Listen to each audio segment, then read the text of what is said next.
తిరుపతిలో జరిగిన భారతీయ విజ్ఞాన సమ్మేళనంలో ఆర్ఎస్ఎస్ చీఫ్ మోహన్ భాగవత్తో కలిసి పాల్గొన్నారు సార్ ఆంధ్రప్రదేశ్ ముఖ్యమంత్రి చంద్రబాబు నాయుడు.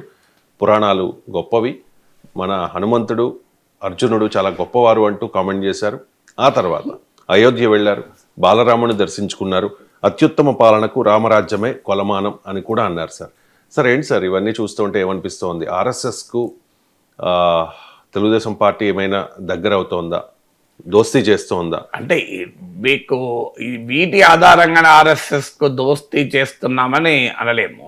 ఎందుకంటే రామ మందిరానికి దర్శనం చేసుకోవడానికి ఆర్ఎస్ఎస్ కావాల్సిన అవసరం లేదు, బీజేపీ కావాల్సిన అవసరం లేదు. సో మీరైనా నేనైనా ఆర్ఎస్ఎస్ తో సంబంధం లేకుండా రామగుడికి పోతాం కదా. సో రామ మందిర దర్శనానికి నేను భద్రాచలంకి ఇప్పుడు 4 సార్లు పోయాను. సో దానికేమి నాకు ఆర్ఎస్ఎస్ లో సభ్యత్వం అవసరం లేదు. అంటే హిందూ కావటానికి ఆర్ఎస్ఎస్ సర్టిఫికేట్ అవసరం లేదు. అందువల్ల ఎవరికైనా మత విశ్వాసాలు ఉండొచ్చు, నమ్మకాలు ఉండొచ్చు. ఇప్పుడు తెలంగాణ ముఖ్యమంత్రి రేవంత్ రెడ్డి తిరుపతిలో ఉన్నాడు, సో తిరుమలలో ఉన్నాడు. సో ఉన్నాడంటే ఆయన ఏమైనా ఆర్ఎస్ఎస్లో సభ్యుడు కనుక పోలే కదా. అందువల్ల చంద్రబాబు నాయుడు పౌరాణిక గాథల గురించి గొప్పగా చెప్పినా, రాముడి గుడిలో దర్శనం చేసుకున్నా దాన్ని మనం ఆర్ఎస్ఎస్కు సాన్నిహిత్యం అనాల్సిన అవసరం లేదు. కానీ ఎజెండాలో అంటే ఆర్ఎస్ఎస్ తీసుకొచ్చేటువంటి హిందుత్వ పొలిటికల్ ఎజెండా, హిందూ అంశం వేరు, హిందుత్వ వేరు, రెండింటి మధ్య తేడా ఉండాలి. హిందూ అనేదేమో ఒక విశ్వాసము, ఒక ధర్మము, ఒక జీవన విధానము, ఒక నమ్మకము, ఒక ఆధ్యాత్మిక చింతన హిందూ.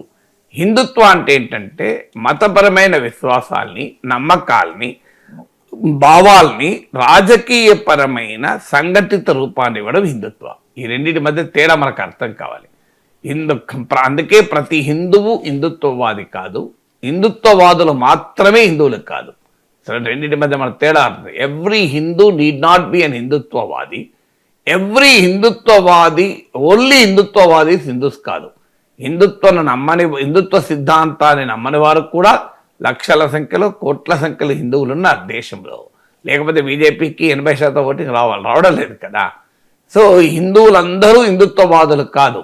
ఇప్పుడు హిందువులందరూ మతం ఆధారిత రాజకీయం ఏమీ చేయరు, మతపరమైన ఛాందసవాదాన్ని ఏమీ బోధించరు కదా. అదొక విశ్వాసము, ఒక నమ్మకము, ఒక భావన, ఒక ఆధ్యాత్మిక చింతన, ఒక జీవన విధానము, సో ఒక జీవన మార్గము, అంతే తప్ప దానికి ఆర్ఎస్ఎస్కు సంబంధం ఉందని అనలేము. కానీ ఇటీవల కాలంలో ఆ తెలుగుదేశం శ్రేణుల్లో కూడా వస్తున్న టెన్షన్ ఏంటి అంటే, మా వాడు హిందూ అనే కాదు, హిందుత్వ టిల్ట్ కూడా తీసుకుంటున్నాడు అని. సో మీరు పైకి చెప్పకపోయినా మీరు నాతో చాలామంది టీడీపీ నేతలు కూడా మాట్లాడుతుంటారు.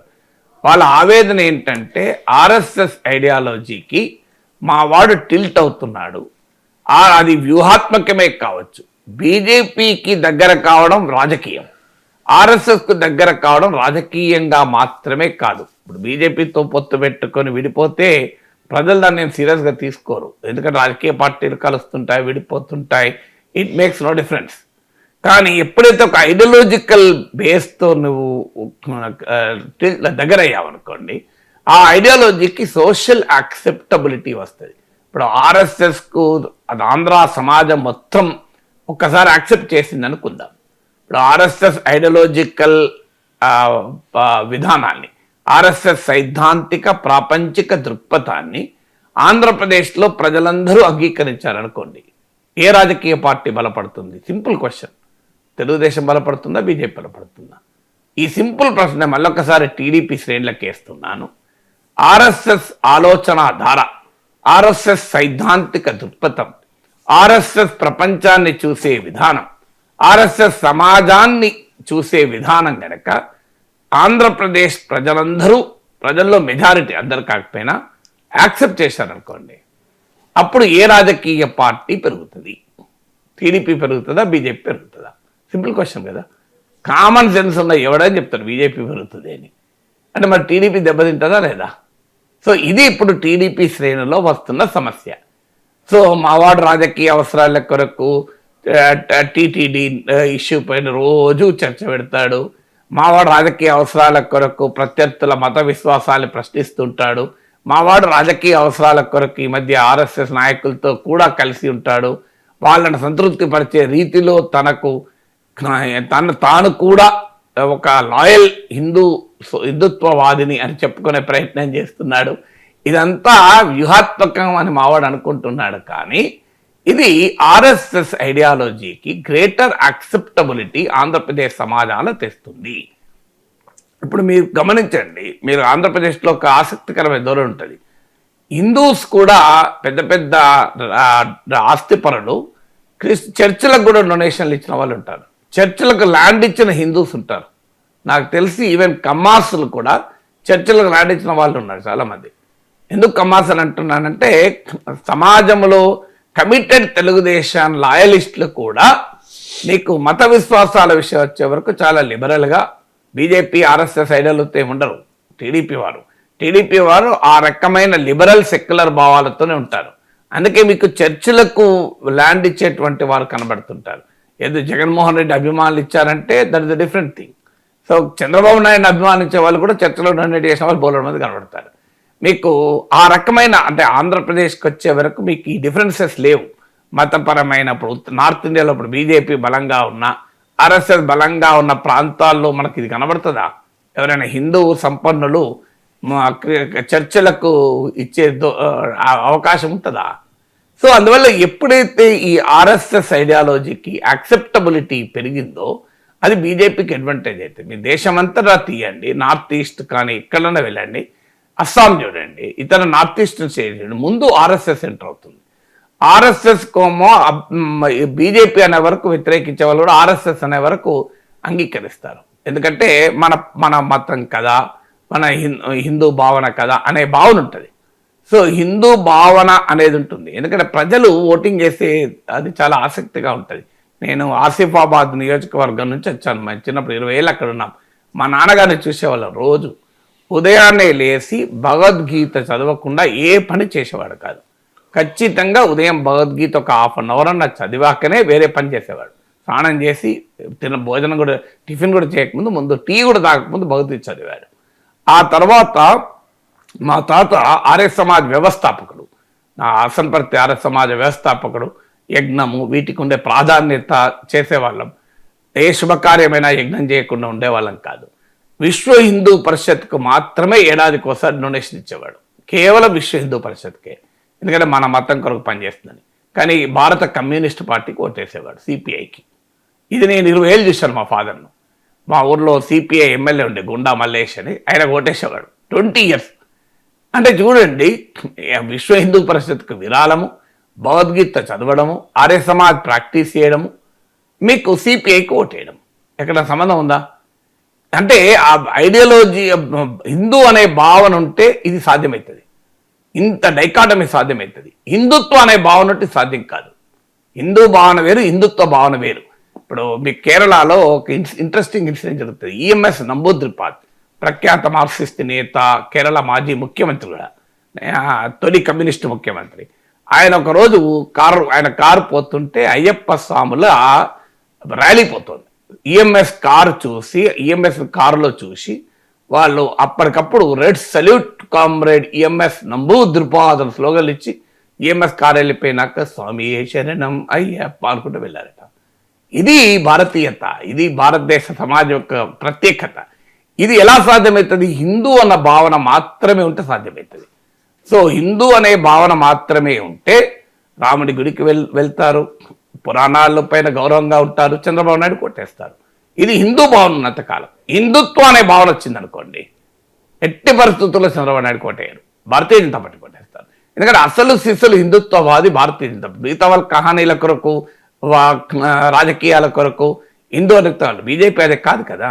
భారతీయ జనతా పార్టీ, భారతీయ జనసంఘ్ అసలు ఓట్లు పడవనుకున్న రోజుల్లో కూడా హిందుత్వవాదులు. అది గొప్పతనం వాళ్ళది. వాళ్ళ కమిట్మెంట్ను మనం అప్రిషియేట్ చేయాలి. ఇవ్వాలంటే పోనీ అధికారం ఉంది, అందరూ తమ హిందుత్వ సింబల్స్, సనాతన ధర్మం గురించి నినాదాలు ఇస్తున్నారు, సనాతన ధర్మానికి తామే పరిరక్షకులుగా తమకు తాము ప్రజెంట్ చేసుకుంటున్నారు, తమ హిందూ మత విశ్వాసాల్ని, భావాల్ని అడ్వర్టైజ్ చేసుకుంటున్నారు. కానీ భారతీయ జనసంఘ్ బీజేపీ అట్లా కాదే. ఇవాళ కాదు కదా, 40 ఏళ్ల క్రితం, 50 ఏళ్ల క్రితం హిందుత్వ పాలిటిక్స్ ఎవడు పట్టించుకోలే. సో మా నాన్న విశ్వ హిందూ పరిషత్ డొనేషన్ ఇచ్చాడు, ఓటే వేయలే బీజేపీకి అన్నాడు. మరి అలాంటి టైంలో కూడా వాళ్ళు they stood for their ideology. మా విధానం ఇదే, మీరు ఓట్లు వేయండి, వేయకపోండి. ఇవాళ కాకపోతే రేపు వస్తాయి. సో మాది మాత్రం హిందూ రాష్ట్ర సాధనకే మేము పనిచేస్తాం, మా సిద్ధాంతం హిందుత్వ అని చెప్పి జనసంఘ్ ఆ తర్వాత బీజేపీ పనిచేస్తూ వచ్చింది కదా. ఏనాడు వాళ్ళు ఎమ్మెల్యే కొరకు హిందుత్వాన్లే, ఎంపీ కొరకు హిందుత్వాన్లే, ముఖ్యమంత్రి కొరకు హిందుత్వాన్లే, ప్రధానమంత్రి కావడానికి హిందుత్వాన్లే. ఇవాళ ఉండొచ్చు, ఇవాళ అందరూ అనొచ్చు కావాలని, కానీ ఆ ఓట్ల కొరకు, సీట్ల కొరకు, అధికారం కొరకు హిందుత్వం చెప్పిన వాళ్ళు కాదు ఆర్ఎస్ఎస్, బీజేపీ. నమ్మకం అది, వారి కమిట్మెంట్ అది. అందువల్ల వాళ్ళ ప్రత్యేకత అది మిగతా పార్టీలు, సెక్యులర్ పార్టీస్ కూడా ఇవాళ రాజకీయ అవసరాల కొరకు ఫ్యాషనబుల్ అయిపోయింది హిందుత్వం. ఒకప్పుడంటే Hindutva was a fringe ideology, ఇవాళ Hindutva is a mainstream ideology. ఒకప్పుడు హిందుత్వ అనేది కొద్ది మంది వ్యక్తుల సైద్ధాంతిక పైత్యం. ఈరోజు మెజారిటీ, మెయిన్ స్ట్రీమ్ మెజారిటీ అన్నాను, కానీ ఈరోజు ఒక ప్రధాన స్రవంతి, సైద్ధాంతిక స్రవంతి అది. అందువల్ల ఇవాళ అందరూ అవసరాల కొరకు అనొచ్చు, ఏ మోడీ సంతృప్తి పడతాడనో, సో ఏ ఆర్ఎస్ఎస్ సంతృప్తి పడుతుందనో హిందుత్వ భావజాలాన్ని ప్రదర్శించవచ్చు. కానీ అల్టిమేట్గా హిందుత్వ భావన పెరిగితే, నేను ఇంతకుముందు చెప్పినట్లు విశ్వ హిందూ పరిషత్కు విరాళమిచ్చి భగవద్గీత నిత్య పారాయణము చేస్తూ ఆర్య సమాజ ఆచరించు మీకు సిపిఐకి ఓటేయడమో టీడీపీకి ఓటేయడం ఉండదు. ఖచ్చితంగా వాళ్ళు బీజేపీకి ఓటేస్తారు. హిందూ భావన ఉంటే టీడీపీకి ఓటేస్తారు, హిందుత్వ భావన ఉంటే బీజేపీకి ఓటేస్తారు. చంద్రబాబు నాయుడు ఎంత హిందుత్వ చెప్పినా, ప్రదర్శించినా, పవన్ కళ్యాణ్ ఎంత సనాతన ధర్మం గురించి మాట్లాడినా, సనాతన ధర్మమే రాజకీయమైన రోజు జనసేన కోట్లు పడవు, బీజేపీ కోట్లు పడతాయి. సనాతన ధర్మమైనంత కాలం పవన్ కళ్యాణ్ కోట్లు పడతాయి. హిందూ భావనే ఉన్నంత కాలం చంద్రబాబు నాయుడు కోట్లు పడతాయి. అది హిందుత్వ భావనగా మారిన మరుక్షణం చంద్రబాబు నాయుడు కూడా ఓట్లు పడవు, బీజేపీ కోట్లు పడతాయి. ఇది రాజకీయం. ఇది మర్చిపోయి మీరు అవసరాల కొరకు రకరకాల రూపాలు ధరిస్తే అల్టిమేట్గా బీజేపీ విల్ బెనిఫిట్. అది ఇప్పుడు తెలుగుదేశం శ్రేణిలో వస్తున్న టెన్షన్. మా నాయకుడు ఈనాటి రాజకీయ అవసరాల కొరకు, ఇప్పటి వ్యూహాత్మక ప్రయోజనాల కొరకు, ఆర్ఎస్ఎస్ సైద్ధాంతిక భావజాలానికి సోషల్ యాక్సెప్టబిలిటీ ఇస్తున్నాడు. వాళ్ళు ఎక్స్పాండ్ అయ్యి సమాజం పైన వాళ్ళ సిద్ధాంతం గనక బలమైన ముద్ర వేసిన రోజు తెలుగుదేశం పార్టీ అధికారంలో ఉండదు, బీజేపీ అధికారంలో ఉంటుంది. ఇది వాళ్ళ భయం టీడీపీ శ్రేణులు. ఇది అయితే తాత్కాలిక అవసరాలు డామినేట్ చేసినప్పుడు దీర్ఘకాలిక రాజకీయ అవసరాలు పక్కకు పోతాయి కదా. And short term objectives dominate, long term goals will suffer కదా.